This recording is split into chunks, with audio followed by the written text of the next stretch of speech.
People will say things to you, Kat, that make you go crazy sometimes, right? Absolutely. Yeah, just takes a couple of words sometimes. And all of a sudden we have these crazy thoughts, we start thinking that we're difficult, negative people, and you want to say difficult things, or negative things to people, right? And you are. You know how one of the laws of the universe is? We all know. If you take any object and place it in any environment, whether it's an atom, a speck of dust, a piece of cheese, I don't know what. If you take anything and put it in a petri dish, or put it in a lab, or put it in an office, anything placed in any environment, any object placed in any environment, is going to start to reflect that environment, become like that environment, take on characteristics of that environment, or that environment is going to start to reflect that object and take on characteristics of that object and become like that object. There is no neutrality. I'm either reflecting my environment or I'm transforming my environment. That's the way it is. And I don't want to react all the time. I want to start getting into that response mode. But that's a nice theory. It's not easy to implement all the time. That's why I need tactics. So number 2 thing we're going to talk about today are tactics. Tactics help me actually implement theory. That's what they help me do.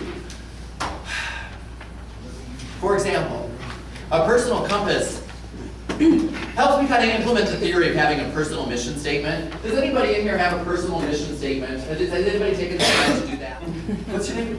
Tell me again. Charlie! I'm guessing, Charlie, I bet you update your personal mission statement once a year. Do you do that? No, my personal mission statement only every 4 years or when I feel a shift. Oh. So it could be longer, but every year I look at sort of what 3 things I want that year to be about. Not exactly like resolutions, but more where I want to dwell. I need a minute to process that. Hold on. Woo! I can't take that. Hold on, I gotta write that down. Where's Charlie dwelling?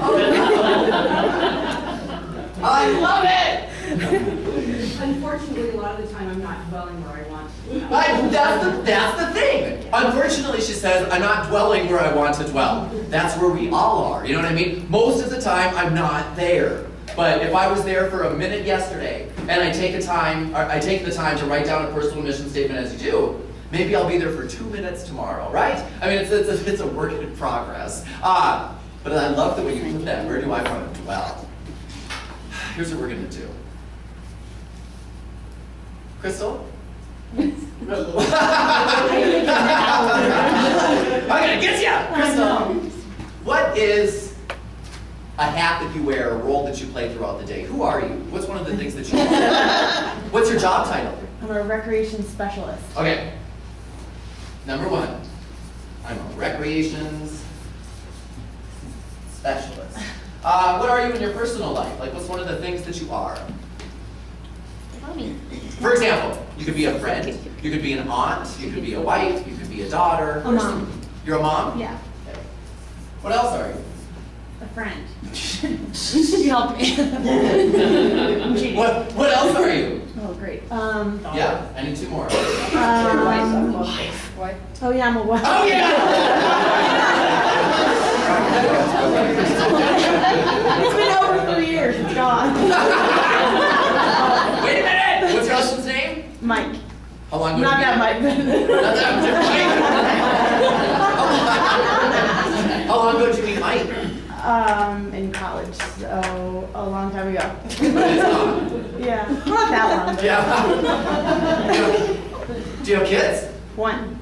She's a mom. Yeah. All the time. See number 2.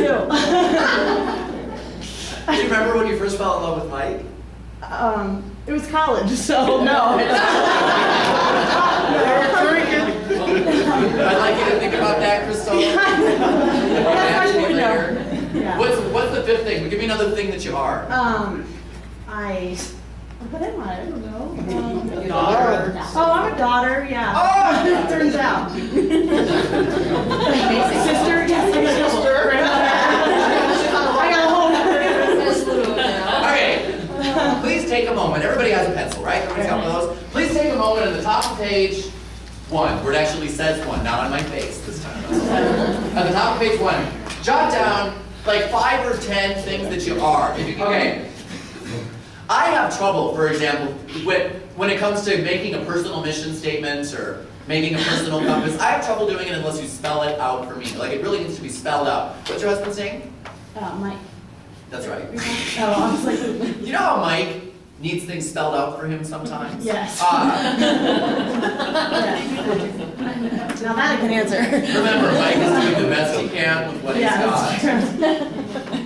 You know, the male brain, the more they research brains and the more they find out about brains, autism has been in the news a lot lately. You know, it's a hot topic. And I don't know much about autism, but I do know that there's a parallel between the autistic brain and the male brain. The more, they say, 4 out of 5 kids who are born with autism are boys, because they say that the more male your brain is, the more towards the autistic side of the scale you tend to slide. Like, for example, the autistic brain tends to be a little more out of touch empathetically. They tend to not really get some social things, from what I understand. And truly, the more male your brain is, the more autistic you tend to become.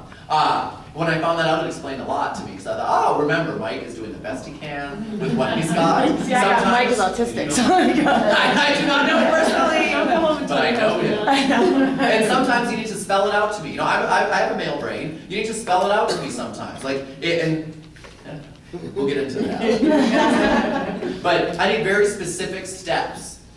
And having a system, step-by-step system to generate a personal compass really helps me keep on track when facts distract me from truth. You know, because if I don't decide who I am, other people will decide it for me. You know, just like if we don't decide how we will spend our money, other people will decide that for us. If we don't decide how we're going to spend our time, other people will decide that for us. So I want to decide who I am in a moment of clarity. You know, before out-of-control emotions are making me stupid, I have to decide who I am. And so after you've written down things like I'm a mom, I'm a friend, I'm a wife, I'm a daughter, you'll notice that underneath that, there are 10 big blanks. Transfer those words into the bottom blanks. Like,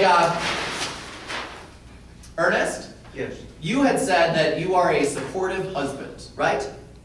In so many, not so many words maybe, but you said you were a supportive husband. Like a lot of people will say things such as, I'm a good son, or I'm a good husband. But I want to know what that means. So I want to write down, instead of I'm a good husband, or I'm a great dad, I want to write down things like that. I'm a supportive husband. I'm a kind, patient father. Because there are going to be times where my actions are not necessarily going to reflect that. And there might be a moment between event and response, however I'm about to respond to this event, where I can take a moment and reflect back on my personal compass. For example, when my mother says something that pushes my buttons, and I want to say something back to her that a bold child would say, because I turn into a 5-year-old child when she says certain things to me, you know what I'm talking about? I want to say sassy things to her, but then I'll stop and I'll remember, wait a minute, in a moment of clarity, I wrote down that I'm an honorable son.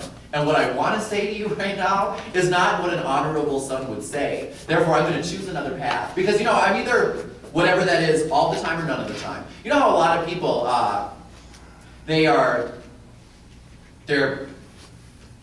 polite and courteous at work, and then they come home and they disrespect the heck out of their family. They're Christians at church, and then they come in to work and are very unchristianly, or whatever your religion is. I'm either that all of the time or none of the time. You know, how I treat anybody is basically how I treat everybody. And I want to keep that in mind. Now I realize again, I only hit the mark maybe 1 out of 100 times. But if I write down, I am a patient, kind teacher, I'll be that more often. If I write down I am a supportive uncle, I will be that more often. And so jot down a couple of things, adjectives that describe those words you put in the first blank, so transfer them down. Like, hey, what did you write down in one of your blanks? Counselor. You're a counselor. What blank did you write that in? Yeah, like number 1, 2? The 5th, okay. So then you want to go down to the big blank, and what type of a counselor do you want to be at your best? Great. Now, that might not be the only word that you put in there, you might put several of them in there, but it is true, it helps me. Tools like this help me to stop every now and then and decide, wait a minute, is what I'm about to say helpful or not? So take a moment to elaborate on those things that you are.